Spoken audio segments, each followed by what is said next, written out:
School के online video classes में आपका स्वागत है, जिसमें हम बात कर रहे हैं 12th मैथ्स में चैप्टर नंबर 3 मैट्रिक्स आव्यूह।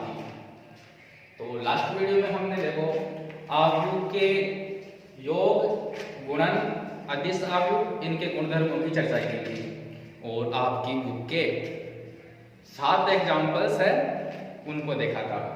अब आगे बात करते हैं हम, आपका है गुणन प्रतिलोमी आव्यूह। तो गुणन प्रतिलोमी आव्यूह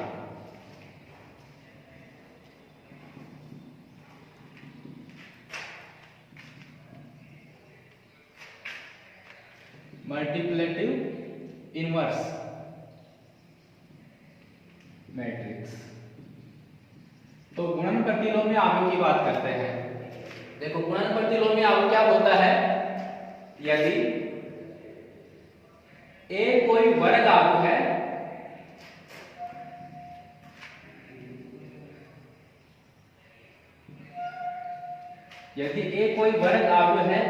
तथा यदि कोई बी आव्यूह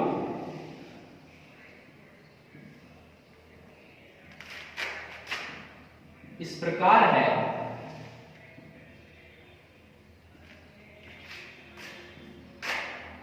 कि A B is equal to B A is equal to I. यदि हमारे पास कोई वर्ग आव्यूह है ए तथा एक अन्य बी आव्यूह इस प्रकार है, तथा यदि अन्य बी आव्यूह इस प्रकार से है कि A B is equal to B A is equal to I, जहां पे आई क्या है, आपका इकाई मैट्रिक्स है, इकाई आव्यूह है, यूनिट मैट्रिक्स। तो तब हम क्या कहते हैं, तब बी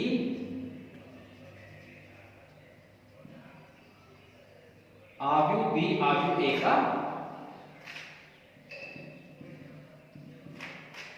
गुणन प्रतिलोमी आव्यूह, या इसे कहते हैं गुणन प्रतिलोमी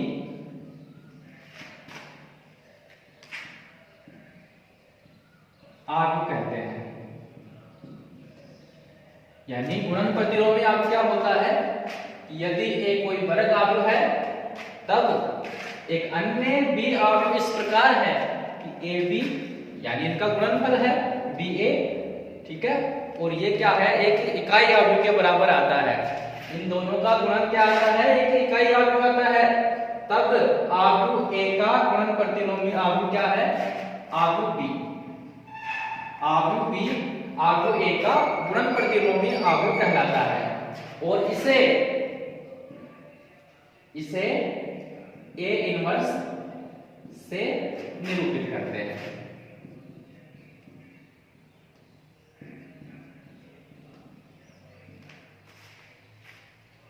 ठीक है, हम बात कर रहे थे गुणन प्रतिलोमी आव्यूह की।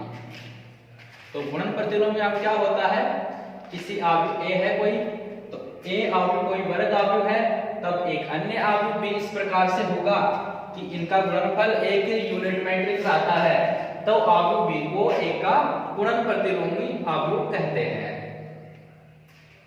ठीक है, और इसी दशा में क्या कहते हैं, तो ऐसी दशा में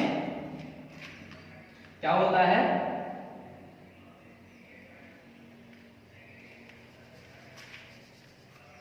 इसे ए इनवर्स से निरूपित करते हैं। और इसी प्रकार से यहां क्या होता है, आव्यूह ए है, आव्यूह ए आव्यूह बी का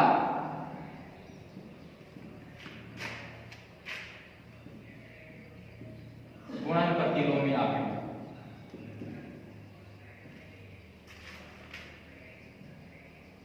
आव्यूह बी कहलाता है।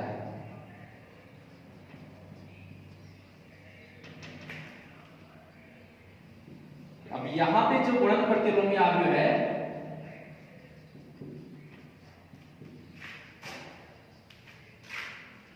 आव्यूह को व्युत्क्रम आव्यूह भी कहते हैं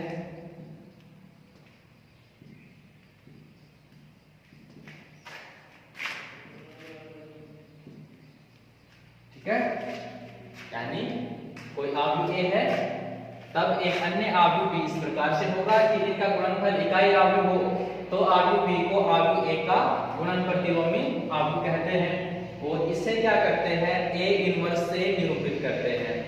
और इसी प्रकार से यहाँ पे क्या है बी तो ए का गुणन प्रतिलोमी अवयव है और ए है वो बी का गुणन प्रतिलोमी अवयव है। गुणन प्रतिलोमी अवयव को हम व्युत्क्रम अवयव भी कहते हैं। तो ये थी बात गुणन प्रतिलोमी अवयव की। ठीक है, यहाँ पे कुछ एग्जांपल देखते हैं। तो एग्जांपल की बात करें हम,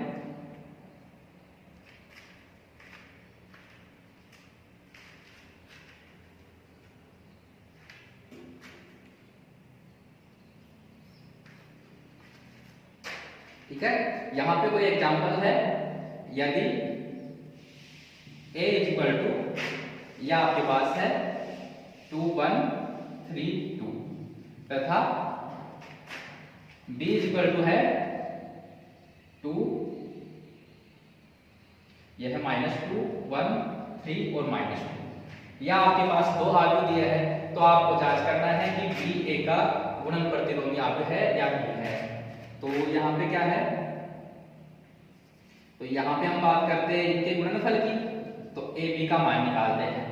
ए का वैल्यू आपको क्या दिया है 2 1 3 2, ठीक है, इसको गुणा करना है किससे -2 1 3 -2 से। ठीक है, तो इनका गुणनफल किस तरह से करेंगे, पंक्तियों को स्तंभों से गुणा करना है। तो ये होगा, यहां गुणा करेंगे तो आएगा आपके पास, ये आ गया -4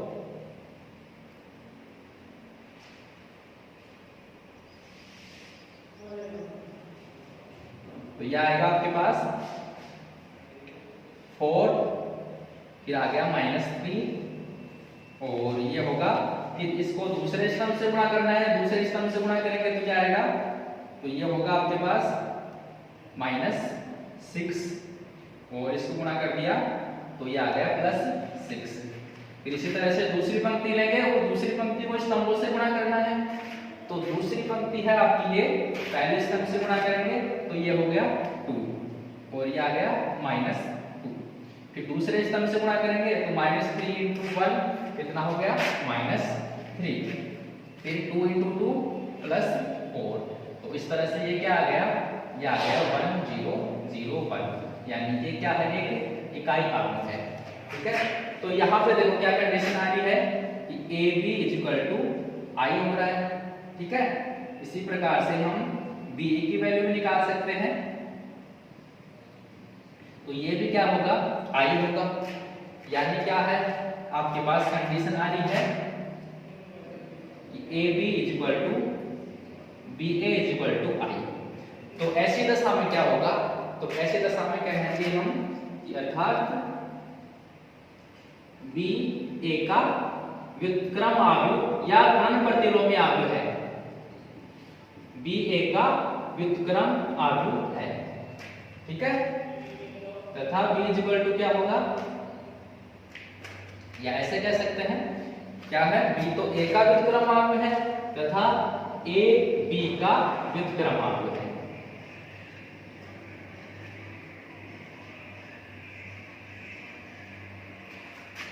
तो तब b को क्या लिखेंगे हम, a इनवर्स से लिखेंगे और a को किससे लिखेंगे, a को लिखेंगे b इनवर्स से। ठीक है, तो ये बात कर रहे थे हम गुणन प्रतिलोमी अवयव की।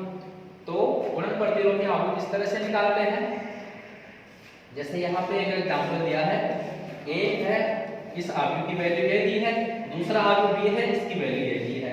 यहाँ पे हमने क्या निकाला, इनका गुणनफल निकाला। तो क्या आ रहा है, एक यूनिट मैट्रिक्स आ रहा है, इकाई अवयव आ रहा है, यानी a b = i आ गया। इसी प्रकार से हम निकाल सकते हैं ba, तो ये भी i है, यानी क्या कंडीशन आएगी, ab = ba = i। तो इसी दशा में हम क्या कर रहे हैं कि b तो क्या है, a का व्युत्क्रम अवयव है और a क्या है, ये b का व्युत्क्रम अवयव है। अब चूंकि b a का व्युत्क्रम अवयव है तो b को किससे लिखेंगे, a इनवर्स से व्यक्त करते हैं। इसी प्रकार से a क्या है, b का व्युत्क्रम अवयव है, तो a को किससे लिखेंगे, b का व्युत्क्रम है तो b इनवर्स से व्यक्त करेंगे। तो इस तरह से यह बात कर रहे थे हम गुणन प्रतिलोमी अवयव की, या इसको कहते हैं इसको व्युत्क्रम आव्यूह भी कहते हैं।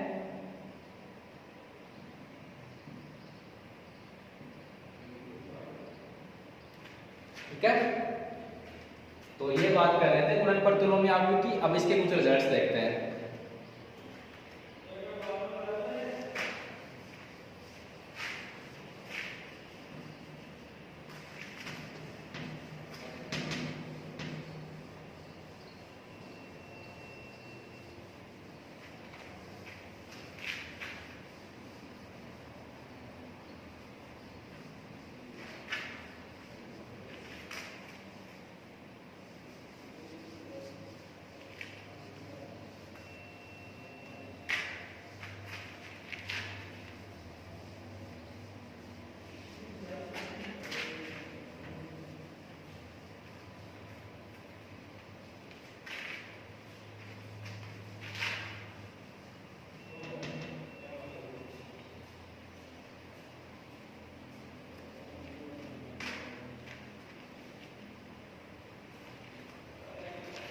तो इसके कुछ रिजल्ट्स हैं। देखो कौन कौन से हैं। सबसे पहले बात कर रहे थे हम कि AB equal to BA equal to I होता है। तब क्या है, देखो यहाँ हमारे पास प्रतिलोमी आव्यूह के लिए क्या होना चाहिए, यहाँ पे होना चाहिए कि AB और BA दोनों गुणनफल विद्यमान होने चाहिए और दोनों क्या होने चाहिए, समान होने चाहिए।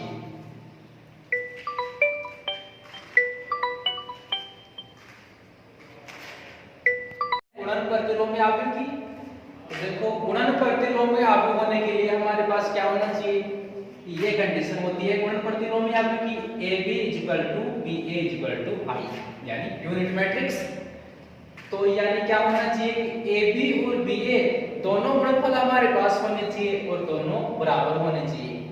और हमने आव्यूह के जो गुणन थे वहां पे हमने क्या पढ़ा था कि AB और BA कब होते हैं, जब क्या वो दोनों समान क्रम के वर्ग आव्यूह होते हैं। तो इसका मतलब हम क्या कर सकते हैं कि पहला रिजल्ट हमारे पास ये है कि AB और BA बराबर तभी होंगे कि ये दोनों क्या हो, वर्ग आव्यूह हो। यानी आयताकार आव्यूह का जो गुणन प्रतिलोमी आव्यूह है वो विद्यमान नहीं होगा। यानी क्या होगा पहला रिजल्ट कि आयताकार आव्यूह का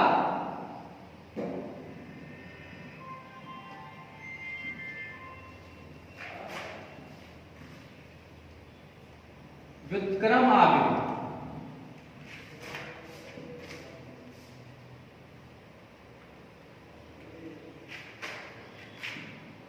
विद्यमान नहीं होता।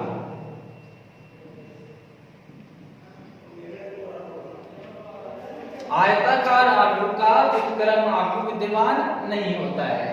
क्यों नहीं होता है कि AB और BA इक्वल होने के लिए दोनों वर्ग आव्यूह होने चाहिए।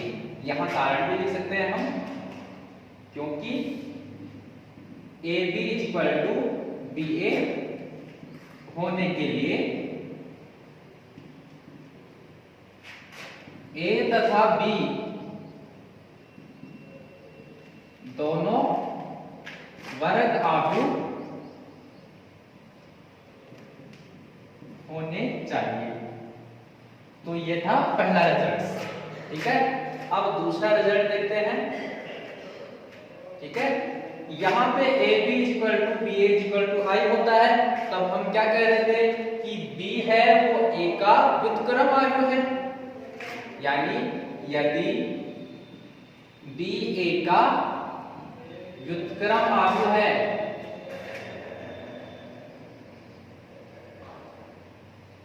ठीक है, या हम देख रहे थे कि B A का व्युत्क्रम आव्यूह है, तो हम ऐसे भी कह रहे थे कि A किसका, B का व्युत्क्रम आव्यूह है। अर्थात यदि B A का व्युत्क्रम आव्यूह है तब A भी B का व्युत्क्रम आव्यूह होता है।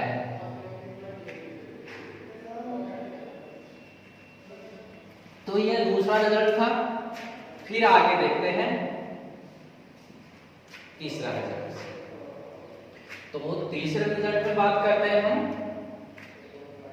यदि ए इनवर्स ये क्या है हमारा व्युत्क्रम आव्यूह है, तो इस व्युत्क्रम आव्यूह का फिर से व्युत्क्रम आव्यूह निकालते हैं तो वो किसके आता है, आव्यूह ए के बराबर आता है।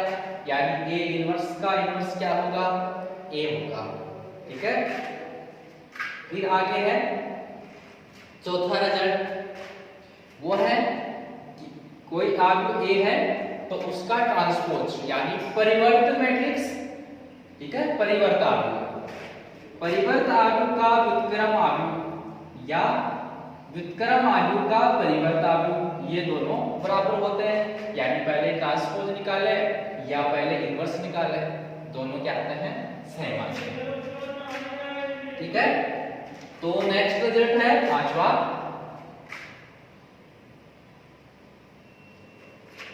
ठीक है, ये है मैट्रिक्स ए और इसकी n घात है, तो n पावर है। अब इसका इनवर्स निकाले या फिर इनवर्स निकाल के फिर इसकी n पावर करें, ये भी दोनों क्या आते हैं, सेम आते हैं। तो यहाँ रिजल्ट्स हैं, इनकी बात कर रहे थे हम।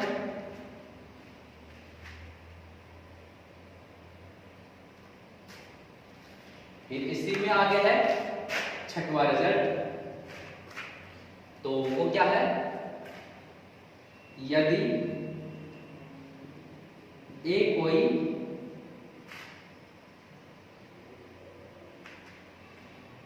सममित आव्यूह है, यदि ए कोई सममित आव्यूह है तब क्या होगा, ए इनवर्स भी सममित आव्यूह होगा।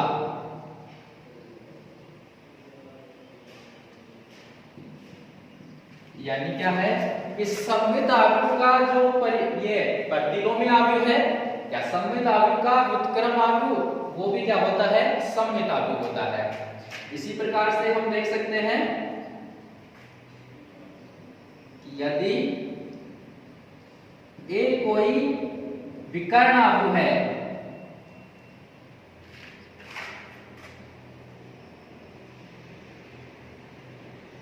तो तब क्या होता है, ए इनवर्स भी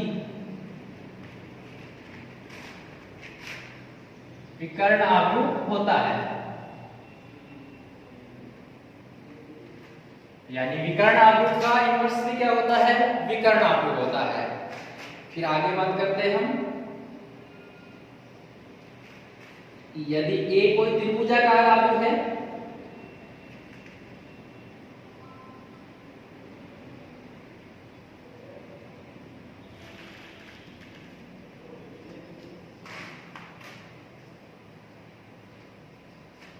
यदि ए कोई त्रिभुजाकार आव्यूह है तो तब क्या होता है, ए इनवर्स भी त्रिभुजाकार आव्यूह होता है।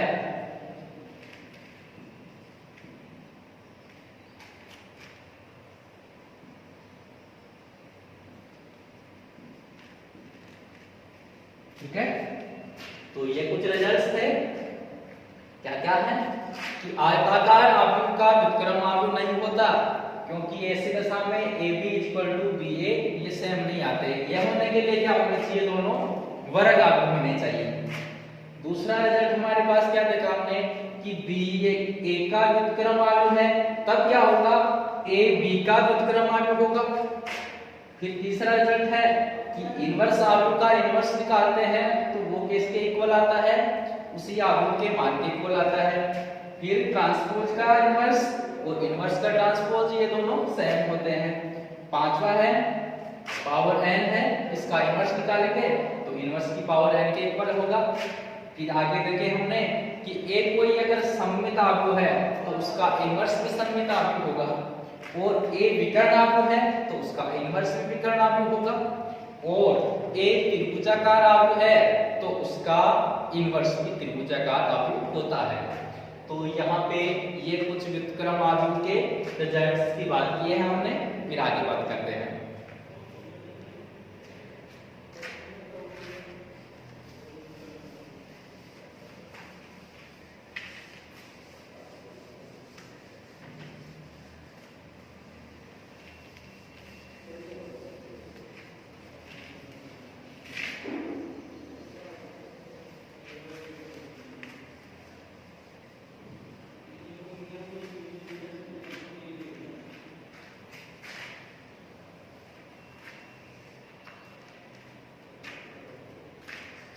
फिर बात करते हैं हम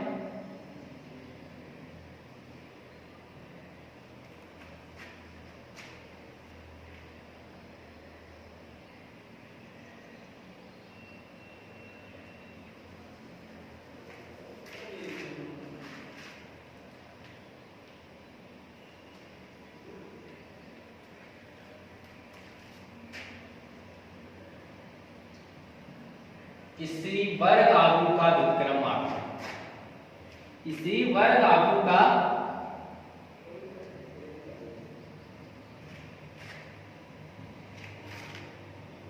व्युत्क्रम आव्यूह यदि उसका अस्तित्व है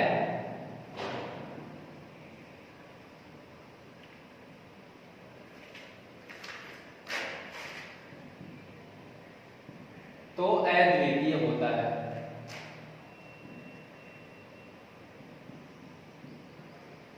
ठीक है, क्या है कि कोई वर्ग आव्यूह है तो उसका व्युत्क्रम आव्यूह यदि विद्यमान है तो वह क्या होता है, वह अद्वितीय होता है। यानी किसी भी वर्ग आव्यूह का सिर्फ और सिर्फ एक ही व्युत्क्रम आव्यूह होगा। ठीक है, इसका प्रूफ देखते हैं। तो यहां बात करते हैं, यहां मानते हैं कि माना ए कोई वर्ग आव्यूह है। ठीक है, यहां पे हम मानते हैं कि ए कोई वर्ग आव्यूह है तो तब क्या है, इसको अद्वितीय बताने के लिए क्या करेंगे, हम इसके दो व्युत्क्रम मानते हैं, फिर आगे हम सिद्ध करेंगे कि दोनों समान होंगे। यदि यहां मान लिया कि ए कोई वर्ग आव्यूह है, तब यदि संभव हो तो मान लिया हमने, संभव हो तो माना ए के दो व्युत्क्रम आव्यूह है।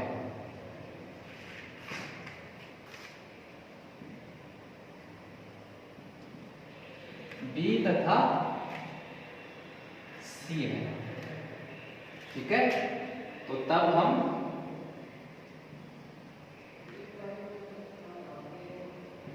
सिद्ध करेंगे कि ए ये है B = C। ठीक है, तो इसका व्युत्क्रम अद्वितीय हमको बताना है। तो हमने मान लिया कि कोई वर्ग आव्यूह है जिसके हमारे पास दो व्युत्क्रम आव्यूह है B तथा C, तो दोनों को समान दिखाएंगे। यहां सबसे पहले बात करते हैं कि दोनों इसके व्युत्क्रम दिए हैं, तो यहां हमारे पास क्या दिया है, चूंकि B A का व्युत्क्रम आव्यूह है। ठीक है, तो ये इसका व्युत्क्रम आव्यूह है, तो क्या लिखते हैं हम व्युत्क्रम आव्यूह की परिभाषा से, AB = BA = इसको हमने दे दिया इक्वेशन नंबर 1। ठीक है, फिर हमारे पास देखो क्या दिया है कि C भी क्या है, A का व्युत्क्रम आव्यूह है।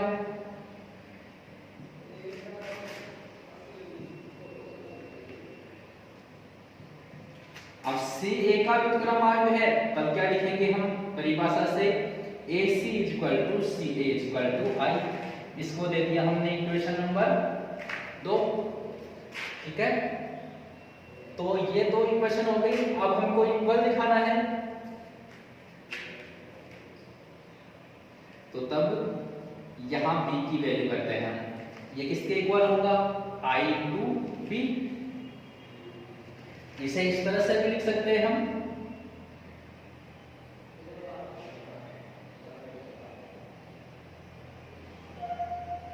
यहां I भी लिख देते हैं।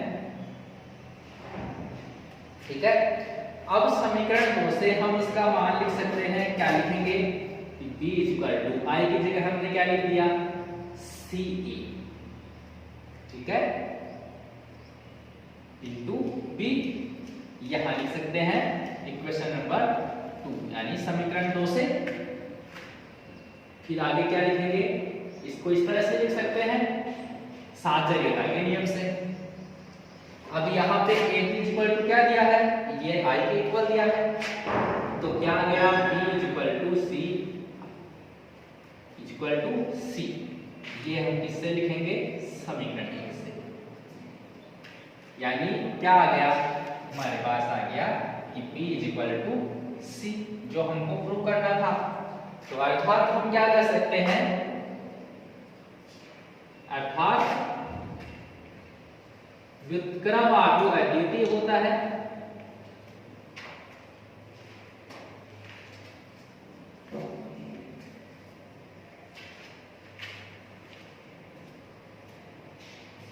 ठीक है, ये हमें प्रूव करना था कि कोई वर्ग आव्यूह है तो उसका व्युत्क्रम आव्यूह विद्यमान है तो वह अद्वितीय होगा। यहां हमने इसके दो व्युत्क्रम आव्यूह माने थे और दोनों क्या आ गए, सेम आ गए, यानी ये क्या है, अद्वितीय है। व्युत्क्रम आव्यूह क्या होते हैं, अद्वितीय होते हैं। ठीक है, फिर आगे देखते हैं नेक्स्ट।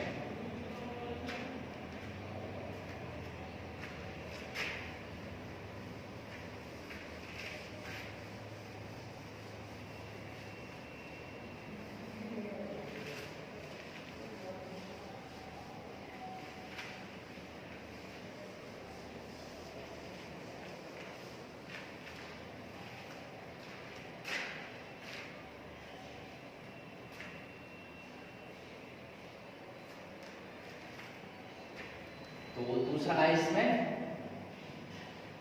यदि a तथा b कोई दो व्युत्क्रमणीय आव्यूह है,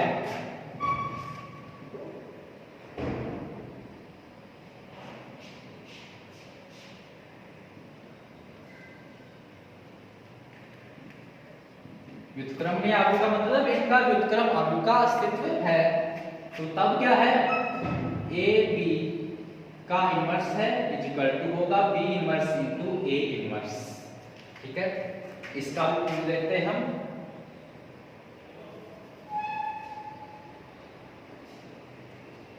तो प्रूफ, ठीक है, ए तथा बी हमारे पास क्या दिए हैं, दो व्युत्क्रमणीय आव्यूह दिए हैं, यानी इनके व्युत्क्रम आव्यूह विद्यमान है। तो तब हमें ये प्रूफ करना है। तो यहां बात करते हैं व्युत्क्रम आव्यूह की परिभाषा से हम क्या लिखते हैं,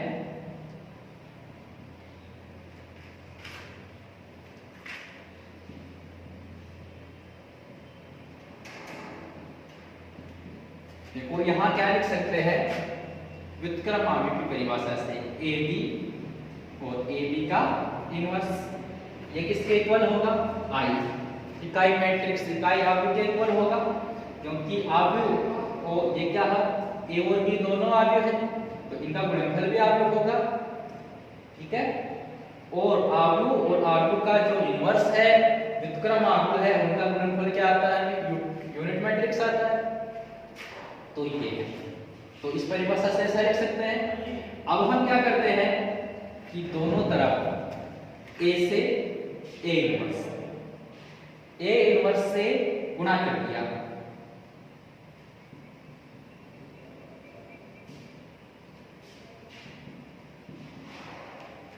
ये है आई।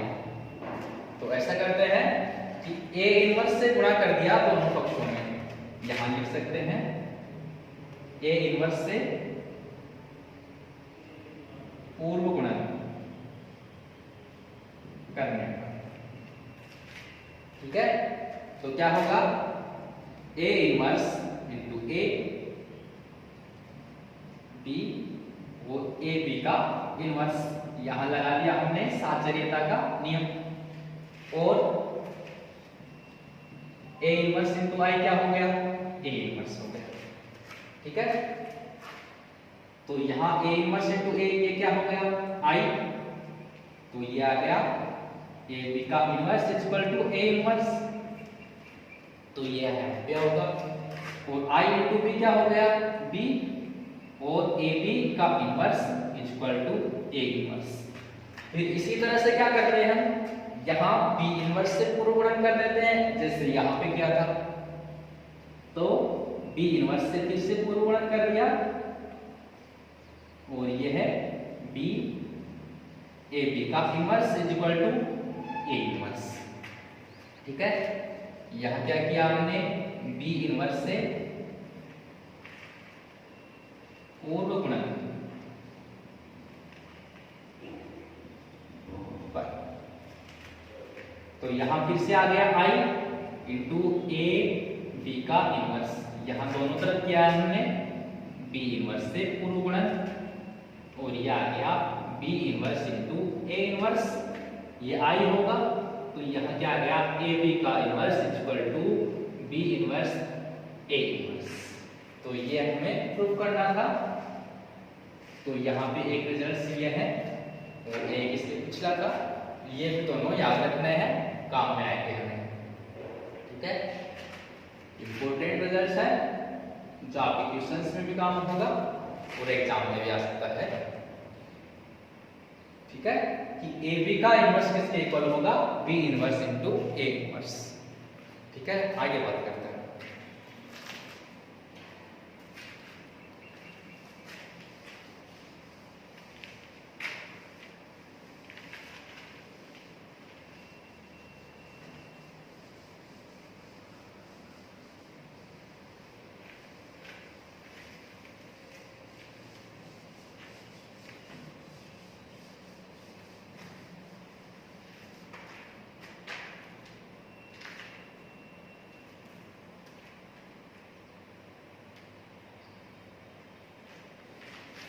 तो फिर आगे हमारे शून्य के भाजक,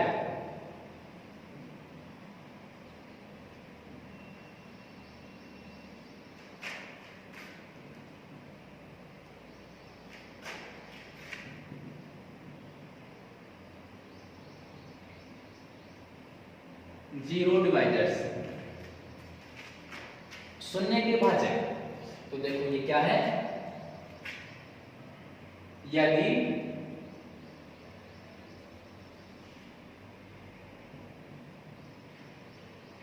कोई दो अशून्य अवयव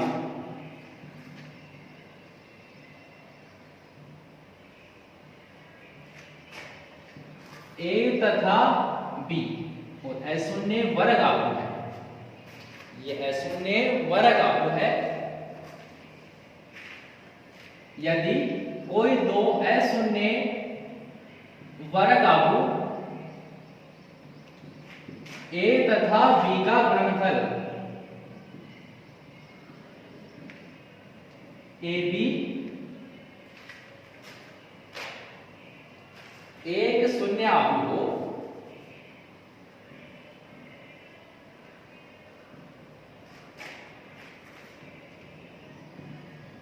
हो तो ए तथा बी शून्य के भाजक कहलाते हैं।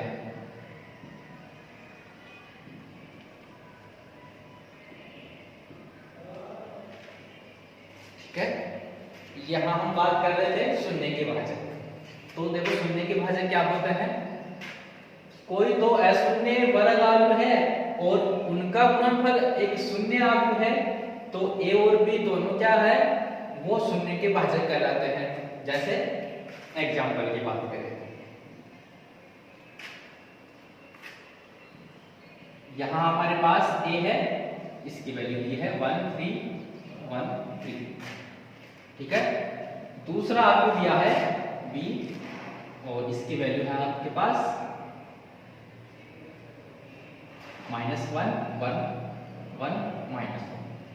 ये कोई दो अवयव है, तो तब यहां पे बात करते हैं शून्य भाजक की, तब यहां ए बी को निकालते हैं, तो गुणनफल ए बी 1 3 और 1 3, इसको गुणा कर दिया -1, ये 1 है 1 -1। देखो यहां गुणा करेंगे तो क्या होगा, क्या करेंगे, पंक्तियों को स्तंभों से गुणा करते हैं, तो पहली पंक्ति को पहले स्तंभ से गुणा कर दिया, ये हो गया, के पास आएगा -1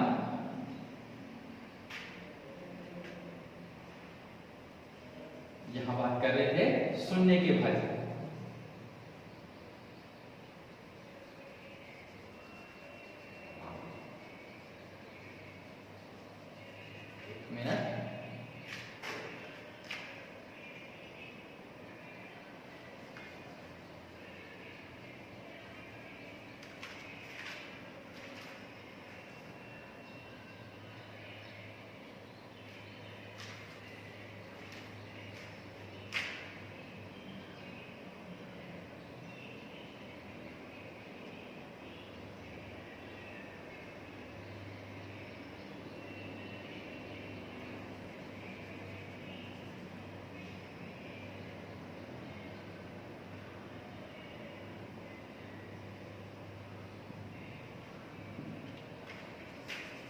ये है हमारे पास दो बाजू 1 3 1 3 -1 1 1 और -1। तो इस तरह से दो आलू दिए हैं, तो इनका गुणनफल, तो इनके गुणनफल की बात करते हैं। तो गुणनफल किस तरह से करते हैं हम? पंक्तियों को स्तंभों से गुणा करेंगे। तो देखो पंक्तियों को स्तंभों से गुणा करते हैं, पहली पंक्ति लेते हैं और पहले ही स्तंभ से गुणा करते हैं। तो देखो क्या आएगा, इसको गुणा करेंगे, ये आ गया -1 प्लस और ये है, फिर इसको 1 से गुणा किया 1 आ गया। फिर इसी तरह से दूसरा स्तंभ है, इसको पहली पंक्ति से गुणा करेंगे। देखो 1 × 1 क्या आ गया 1 और 1 × -1 तो माइनस। फिर दूसरी पंक्ति है और पहले स्तंभ से गुणा करेंगे तो 3 और ये -1 -3 3 × 1 तो +3। फिर दूसरे स्तंभ से गुणा करना है तो 1 × 3 3 और -1 को 3 से तो -3। तो इस तरह से क्या आ गया 0 0 0, यानी क्या आ गया शून्य आलू आ गया, यानी क्या है AB = 0। अतः हम क्या कह सकते हैं A तथा B शून्य के भाजक है। तो ये थे शून्य के भाजक। देखो शून्य के भाजक क्या होते हैं कि यदि कोई दो वर्ग आव्यूह है, अशून्य वर्ग आव्यूह का गुणनफल एक शून्य आव्यूह होता है, तो A तथा B शून्य के भाजक कहलाते हैं। ठीक है, फिर आगे बात करते हैं।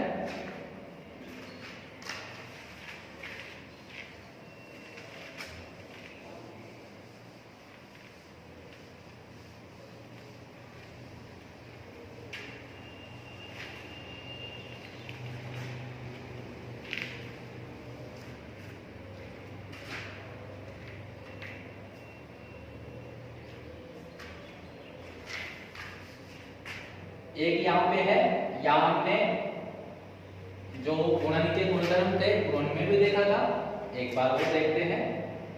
जो आव्यूह की गुणन संक्रिया में बात की थी हमने, गुणन आव्यूह की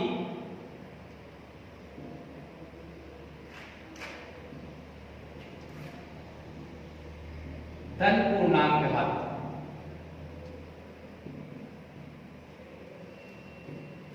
तो गुणन आव्यूह की धन पूर्णांक घात, इसकी बात कर रहे थे। तो यहां है यदि A कोई वर्ग आव्यूह है,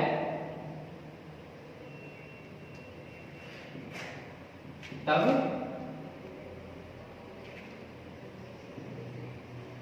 आव्यूह A का स्वयं से गुणा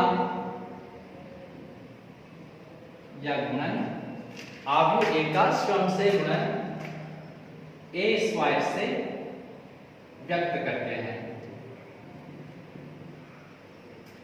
यानी अर्थात A² किस तरह से लिखते हैं A × A।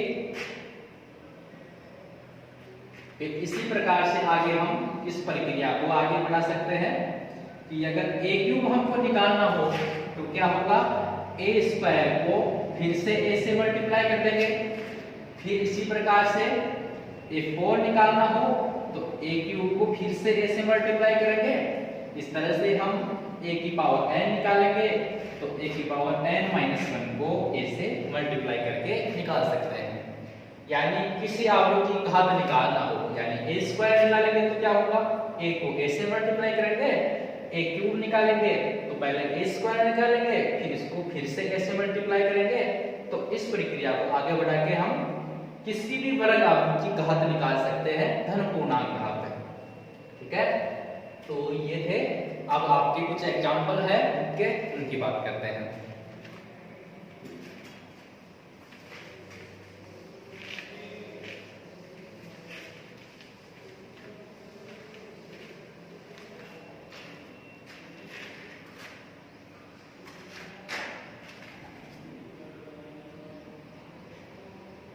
तो एग्जाम्पल नंबर 8,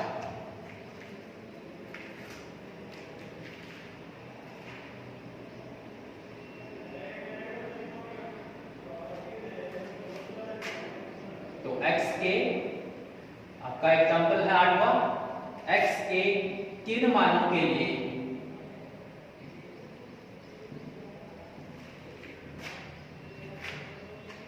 ये है 1x1 और मल्टीप्लाई है 132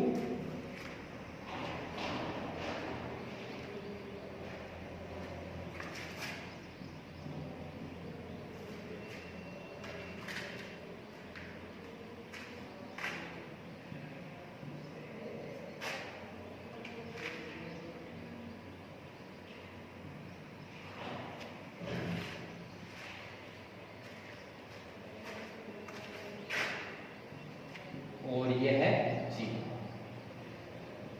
यानी x के किन मानों के लिए ये दिया गया संबंध सत्य है, जहां क्या है, ये जो 0 है 1 क्रॉस 1 क्रम का शून्य आव्यूह है।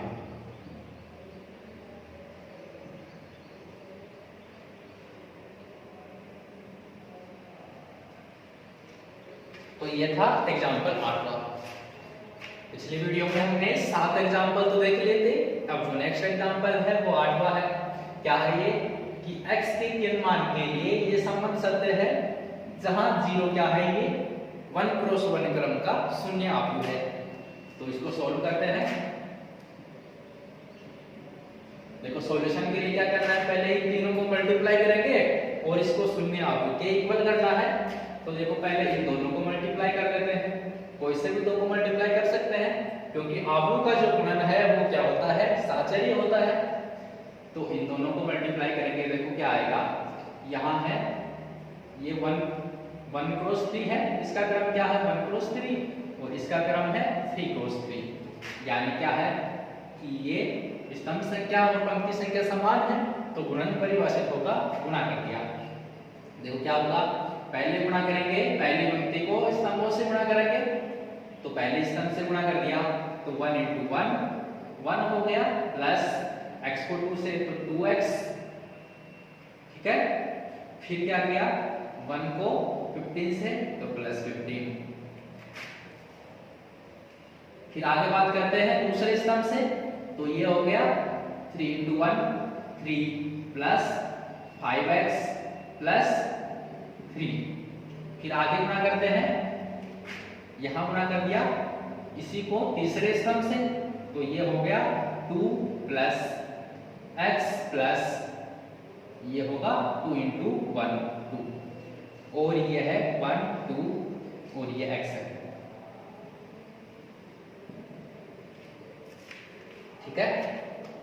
तो इसको सॉल्व करेंगे तो क्या हो गया, ये आ गया आपके 2x प्लस 16 और ये हो गया 5x प्लस 6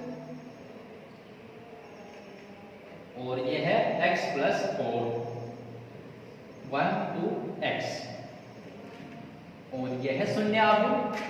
फिर गुणा करेंगे, देखो ये 1 क्रॉस 3 है और ये है 3 क्रॉस 1, ये भी परिभाषित है और 1 क्रॉस 1 क्रम का होगा, तो क्या आ गया, 1 से मल्टीप्लाई किया तो 2x प्लस 16, फिर 2 से मल्टीप्लाई कर दिया तो 10x प्लस 12, फिर x से मल्टीप्लाई करेंगे तो x square plus 4x equal to 0, ठीक है। इसको सोल्व कर दिया तो ये हो गया x स्क्वायर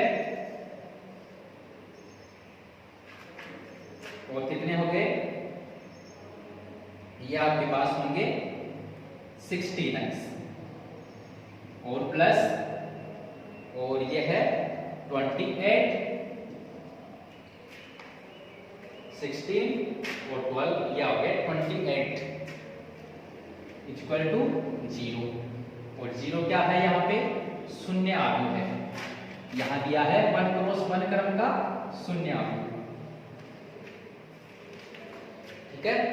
तो यहाँ से क्या हो गया, ये दोनों समान आव्यूह का साइन है, यहाँ पे समान होंगे तो इनके संगत अवयव भी समान होंगे, तो हो गया आपके पास x square plus 16x plus 28 equal to 0। आप इसको सॉल्व करके आप x की वैल्यू निकाल सकते हैं। तो देखो x की वैल्यू क्या होगी, हमारे पास क्या है x square plus 16x plus 28 equal to 0। तो यहाँ क्या करना है, इनका फैक्टर करना है। तो क्या हो गए x square plus 14x plus 2x यानी 28 टू फैक्टर क्या हो गए 14 इंटू 2। तो यहां से आ गया x प्लस 14 और x प्लस 2 इक्वल टू 0। यानी x की वैल्यू क्या आ गई x इक्वल टू माइनस 14 या फिर आ गया x इक्वल टू माइनस 2। तो ये x की वैल्यू आएगी, x के मान जो आपको निकालने थे। आपका 8वां एग्जाम्पल था, क्या दिया था कि ये कंडीशन x के किन मानों के लिए है, जहां 0 क्या है एक 1 क्रॉस 1 क्रम का शून्य आव्यूह है, 0 मैट्रिक्स है। तो इनको सॉल्व करेंगे, इनको मल्टीप्लाई कर लिया तो यहाँ पे ये चीज आई। अब 0 क्या है 1 क्रॉस 1 क्रम का शून्य आव्यूह है, तो इसके इक्वल कर दिया। अब ये क्या है समान आव्यूह है, तो संगत अवयव भी समान होंगे। तो ये एक अवयव है, इसमें भी एक अवयव है, दोनों को बराबर कर दिए। तो यहाँ से x की वैल्यू निकाली हमने, जो ये दो मान आए हैं। ठीक है, बात करते हैं नेक्स्ट एग्जाम्पल की।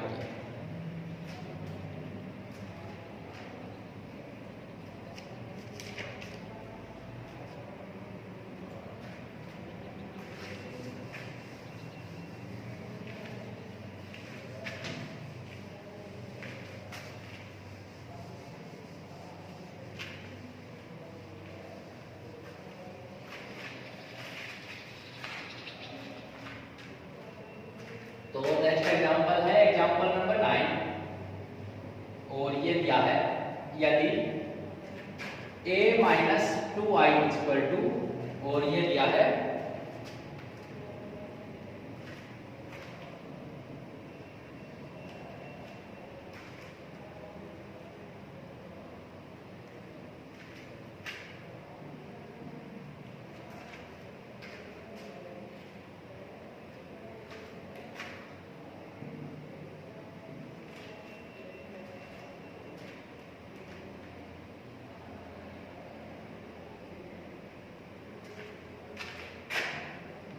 हो तो a इंटू 80 यानी ट्रांसपोज याद कीजिए, जहां i 3 क्रॉस 3 क्रम का इकाई आव्यूह यूनिट मैट्रिक्स। तो ये था आपका 9वां एग्जाम्पल। एग्जाम्पल नंबर 9 क्या दिया है, यदि a minus 2i equal to ये है, तो क्या है a इंटू 80 यानी a और a के ट्रांसपोज है, इनका गुणन ज्ञात करना है, जहां i यहाँ पे 3 क्रॉस 3 क्रम का एक इकाई आव्यूह दिया है। ठीक है, तो क्या करेंगे यहाँ अपने को a और a के ट्रांसपोज की दोनों की वैल्यू निकालेंगे और इनको मल्टीप्लाई करेंगे। तो पहले a निकालते हैं, आपके पास ये दिया है, तो a क्या होगा a इक्वल टू होगा -1 2 -3 -2 1 1 3 -1 0 और 2i है यानी प्लस का 2i।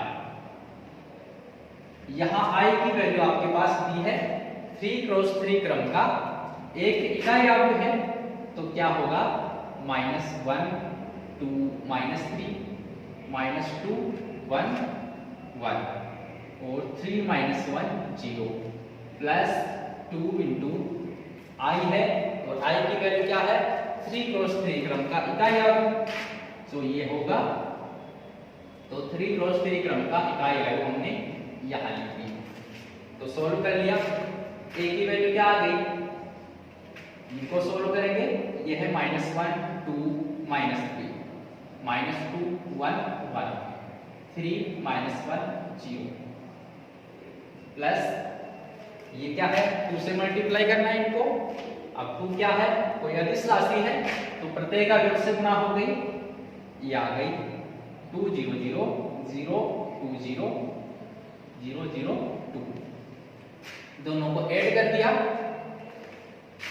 तो यहां से a की वैल्यू आ गई, क्या आ गई -1 और +2, क्या आ गया 1 -2 0, तो -2 और 3 + 0 3, ठीक है। फिर 2 0, ये हो गया 2, 1 + 2 कितने हो गए 3 हो गए, -1 और 0 -1 हो गया, -3 और 0 -3 हो गया, 1 0 ये 1 हो गया और 0 + 2 तो ये हो गया 2। यहाँ पे किसकी वैल्यू आ गई, a की वैल्यू आ गई। अब a का ट्रांसपोज भी निकालना है और दोनों को मल्टीप्लाई करेंगे तो a का ट्रांसपोज क्या होगा, परिवर्त मैट्रिक्स है, परिवर्त आव्यूह है, यानी इसके पंक्तियों को स्तंभों में और स्तंभों को पंक्तियों में बदलना है। तो ये होगा परिवर्त आव्यूह किस तरह से निकालते हैं। परिवर्त आव्यूह निकालने के लिए हम क्या करते हैं, वहां हमने डेफिनेशन पढ़ा था कि किसी आव्यूह का परिवर्त आव्यूह ज्ञात करने के लिए पंक्तियों को स्तंभों में और स्तंभों को पंक्तियों में परिवर्तित करते हैं। तो इनको चेंज कर दिया, इन पंक्तियों को स्तंभ बना लेंगे 2 3 1, ये -1 है, -3 1 2, इस तरह से ये इसका ट्रांसपोज हो गया है। अब क्या करना है, दोनों का मल्टीप्लाई हमको ज्ञात करना है, a × a।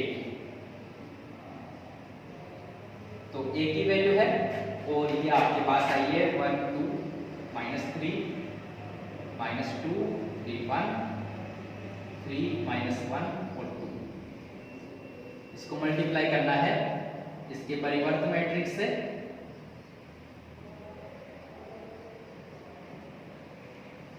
तो मल्टीप्लाई कर दिया, मल्टीप्लाई किस तरह से कर रहे थे, जैसे अभी क्या था हमने पंक्तियों को स्तंभों से, तो पहली पंक्ति और पहला स्तंभ तो ये आ गया 1 -2 और -2 +4 और 3 × 3 +9। दूसरे स्तंभ से तो 2 × 1 2, 3 × -2 -6, 3 × -1 तो -3। फिर तीसरे स्तंभ से तो 1 × -3 हो गया और -2 × 1 तो -2, 3 × 2 ये कितने हो गए 6 हो गए, ठीक है। दूसरी पंक्ति लेंगे फिर से तो 2 × 1 2 हो गया और 3 × -2 तो -6 हो गया, -1 × 3 तो -3 हो गए। फिर दूसरे स्तंभ से तो 2 × 2 4 हो गया और 3 × 3 9 हो गया, -1 × -1 ये हो गया 1। तीसरे स्तंभ से तो 2 × -3 -6 हो गया, 3 × 1 ये हो गया +3 और -1 × 2 ये हो गया -2। तीसरा इस पंक्ति लेनी है और इसको स्तंभों से गुणा करेंगे तो -3 हो गया और 1 × 2 तो -2। फिर आगे है 2 × 3 6। फिर दूसरे स्तंभ से -3 × 2 तो -6 हो गया, 1 को 3 से मल्टीप्लाई किया 3 हो गए और 2 को मल्टीप्लाई कर दिया -1 से तो -2 हो गए। फिर से तीसरे स्तंभ से तो -3 और -3 ये हो गए 9, 1 + 1 दोनों को मल्टीप्लाई किया तो 1 आ गया, 2 और × 2 कितने हो गए 4 हो गए। ठीक है, सोल्व कर लिया इनको तो क्या आ गया हमारे पास, ये आ गए 14 और ये कितने हो गए, ये हो गए -7 और ये हो गया 1 और ये क्या आ गया, ये -7 14 और ये आ गया आपके पास -5 और ये हो गया 1 और ये आ गए -5 और ये आ गया 14। तो इस तरह से ये हमको निकालना था A इंटू A का ट्रांसपोज, जिसकी वैल्यू ये होगी। ठीक है, तो इस तरह से हमारे पास क्या दिया था, ये 9वां एग्जाम्पल था जिसमें क्या दिया है कि A -2i की वैल्यू दी है, तो A इंटू A का ट्रांसपोज निकालना था। तो यहाँ से क्या निकाल लिया हमने, A की वैल्यू निकाली, इस 2i को पक्षांतर कर दिया दूसरी तरफ, इसकी वैल्यू रखी, इनको मल्टीप्लाई करेंगे ऐड करेंगे तो A की वैल्यू आ गई। अब A से A का ट्रांसपोज निकालेंगे और दोनों को मल्टीप्लाई करेंगे। ठीक है, तो आज के लिए इतना ही। Thank you.